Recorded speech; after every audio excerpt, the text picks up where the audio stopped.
AdTran joins the Buy America movement. $162 million in CPF funding for the Buckeye State. Sci-Fi Networks turns up a California fiber city, and the Affordable Connectivity Program passes an enrollment milestone. Those stories and more on This Week in the Broadband Universe. Hello, everyone, and welcome. I'm Craig Corbin. AdTran this week announcing plans to invest as much as $5 million in its Huntsville, Alabama facility to support domestic manufacturing of fiber broadband equipment, a move that makes AdTran the second manufacturer in as many weeks to make a move toward assisting BEAD funding recipients meet the Buy America requirements of that program. Nokia was first to the domestic manufacturing dance with its announcement earlier this month. For AdTran, the investment is expected to result in as many as 300 new jobs. $162.5 million in broadband funding for Ohio has been approved by the U.S. Treasury Department's Capital Projects Fund. $77.5 million will go toward an infrastructure program, the remaining $85 million toward multi-purpose community facilities in the Appalachian region of the state. The award represents roughly 61% of Ohio's CPF funding allotment. Ohio's Residential Broadband Expansion Grant Program will oversee the state's last-mile broadband infrastructure expansion. Applications for Wisconsin's $42 million rural broadband program now being accepted. Deadline November the 7th. Funding for the program by way of Capital Projects Fund allocations announced last fall. 2 informational webinars will be conducted by the Wisconsin State Broadband Office, an overview session slated for September 8th, followed by a mapping session to be held on September the 14th. Sci-Fi Networks this week launching service to the first live neighborhood in its Placentia, California fiber city. Privately funded $35 million project is designed to provide fiber network access to all 20,000 homes, businesses, and institutions in Placentia, with 10 gig service available.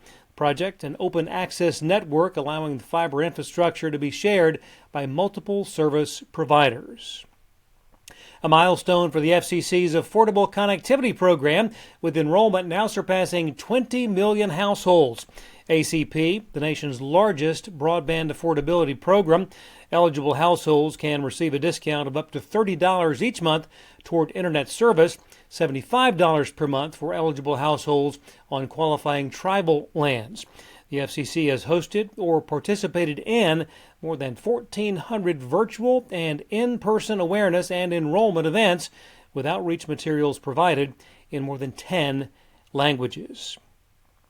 One of the biggest events in broadband, ready to drop the green flag, the Fiber Broadband Association's Fiber Connect 2023 gets underway Sunday afternoon in Orlando. I spoke earlier with Conference Program Director Rich Williams about the tremendous variety of content on this year's agenda. It is a cornucopia of content, is the way I've been sort of jokingly referred to it as. I had an operator tell me that we'd invite her to attend the C-Suite Forum, which is a C-level curated event. And she said, honestly, our team is splitting up all the content. There's so much good content to hear that we're just taking divide and conquer. And, you know, what we try to focus on with the breakout sessions is really market level discussions, right? And I think pretty much every panel has an operator on it. That's one of our goals. But we've got everything you said, like the network view to what cable operators are doing with fiber, to fiber financials, case studies, a track on marketing. We've got a track that's been curated by our supply chain work group on the issues of supply chain, including a very timely panel on BABA. So there's just great content all around. Registration for Fiber Connect 2023 expected to break all prior records and may exceed better than 4,000 attendees. Conference taking place at the Gaylord Palms Resort in Orlando. The march towards streaming as the primary method of content viewing continues. Nielsen ratings from July revealing linear TV viewership at less than 50% for the first time ever. That's the combination of broadcast and cable TV.